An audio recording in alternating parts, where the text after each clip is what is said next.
If you were a kid in America anytime in the last 50 years, you knew the feeling. The automatic doors slide open, and in front of you is a warehouse the size of an airplane hangar, packed wall to wall, ceiling to floor, with every single toy you have ever imagined. Aisles taller than your dad, a wall of bikes, a giraffe named Jeffrey smiling down at you, and a jingle you can still sing right now.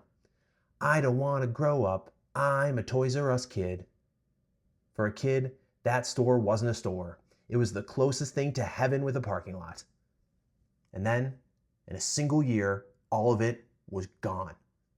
735 stores in America shut. 33,000 people out of work. The giraffe packed away. Now you've probably heard why. Amazon killed it. Kids don't play with toys anymore. They want screens. The big dumb dinosaur of a store couldn't keep up with the internet. It's a clean, simple story. It's also almost completely wrong. Because when Toys R Us died, it was still the biggest toy store in the country. Billions of dollars in sales. Stores still full of families on a Saturday. It did not die because the customers stopped coming. It died because of something you can never have seen standing in that store. A number on a spreadsheet and an office hundreds of miles away. Let me show you what actually killed it. It starts with a man named Charles Lazarus. In 1948, he was 25 years old, and he opened a little baby furniture shop in Washington, D.C. called Children's Bargain Town. And he noticed something. Parents would buy a crib, then come back a few months later wanting toys. So in 1957, he opened a new kind of store built entirely around that idea. And he gave it a name with a backwards R in it, like a little kid had written the sign. Toys R Us. His big idea was simple and genius.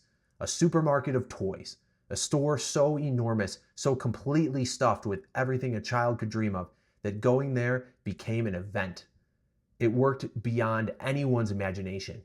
By the year 2000, Toys R Us had more than 1,500 stores around the world and over $11 billion in sales. It wasn't a toy store. It was the toy store. The undisputed king. The first crack, Toys R Us made itself. In 1999, it tried to sell toys online for the holidays, and it was a disaster. The website buckled, orders showed up late or never, and the government actually fined the company for failing to deliver kids' Christmas presents on time. Embarrassed and a little scared of this new internet thing, Toys R Us made a deal that looked smart and turned out to be poison. In the year 2000, it signed a 10-year deal handing its entire online operation over to a small, hungry startup. That startup was Amazon. The arrangement was simple. Amazon would run the website, and in exchange, Toys R Us would be the one and only toy seller on Amazon's platform. You could probably guess how this went. Amazon, being Amazon, quietly started letting other toy sellers onto its site too, breaking the exclusive deal. Toys R Us sued and eventually clawed its way out of the contract. But the real damage wasn't the lawsuit. It was that for almost a decade, the most important decade, while the entire future of shopping was being built online, Toys R Us had outsourced its web business to the exact company that would become the biggest toy seller on earth. It taught its own assassin and learned nothing itself. But here's the thing. Even that didn't kill it. That just left it weak. The real blow landed in 2005, and this is the part nobody talks about. In 2005, 3 giant Wall Street firms teamed up to buy Toys R Us. 2 of them were private equity firms, KKR and Bain Capital, and the third was a real estate company called Vornado. Together, they bought the entire company for $6.6 billion. But here's the trick. The whole trick. They did not pay $6.6 billion of their own money. They put in only about $1.5 billion themselves. The other $5 billion, they borrowed it. And now follow this closely, because this is the machine. When these firms borrowed that $5 billion to buy Toys R Us, the debt did not go onto their books. It went onto Toys R Us books. Let's read that again, because it sounds illegal, and it isn't. The company was forced to take out billions of dollars in loans to pay for the cost of its own purchase. Imagine a stranger buys your house, and through some accounting magic, you are the one left holding the mortgage. That's called a leveraged buyout. And in one afternoon, a healthy, profitable company that carried almost no debt was suddenly buried under $5 billion of it. And debt is not free. From that day forward, Toys R Us had to pay around $400 million every single year just in interest. Not paying the loan down, just the interest. $400 million a year just to stand still. Think about what that money used to be. It used to be profit. It was the money you would use to remodel your tired old stores. It was the money you would use to finally build a website that could fight Amazon. And now, every year, all of it evaporated into the hands of lenders before the company could spend a cent on its own survival. So, while Amazon poured every dollar it had into growing, Toys R Us simply couldn't. Not because its leaders were stupid, not because they didn't see Amazon coming, but because every spare dollar was already promised to the debt. The stores got older and dingier. The website stayed broken. The company was slowly starved, and the starvation was built into the deal from the very first day. And the firms that did this, they didn't just sit back and watch. They charged Toys R Us fees the entire time.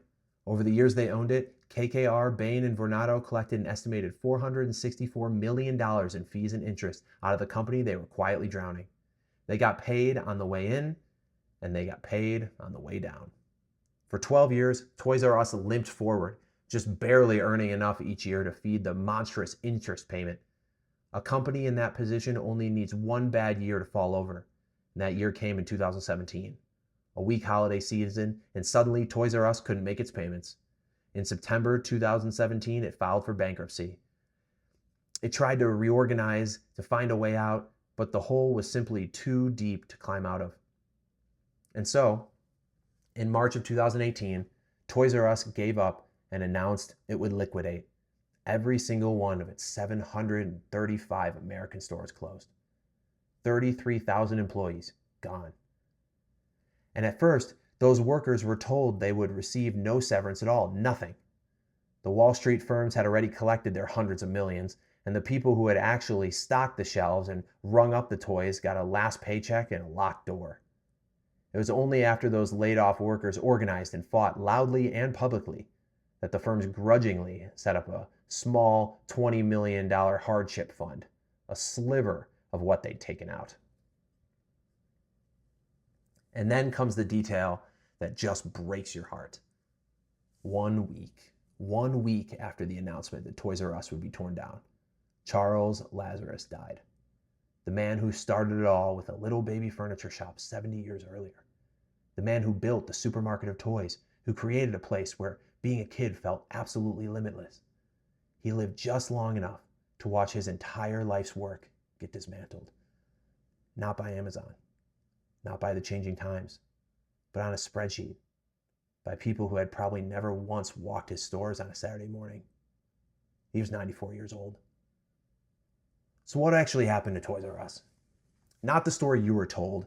It wasn't really killed by the internet, and it wasn't killed by kids growing up too fast. It was a profitable, beloved, iconic company that got bought with borrowed money, had that borrowed money chained to its own back, and was slowly crushed beneath the weight, while the people who did the crushing walked away richer than when they started. The toys were never the problem, the math was. And here's this strange, stubborn epilogue. The brand was so deeply loved that it refused to fully die. Another company eventually bought the name, and today, if you look, you can find a tiny Toys R Us tucked into the corner of some Macy's department stores. Jeffrey's still there, smaller now, waving at a new generation of kids who will never know they're standing in the ghost of an empire. An empire that didn't collapse, it was taken apart deliberately and sold for parts. I still can't draw, but now you know what happened to Toys R Us.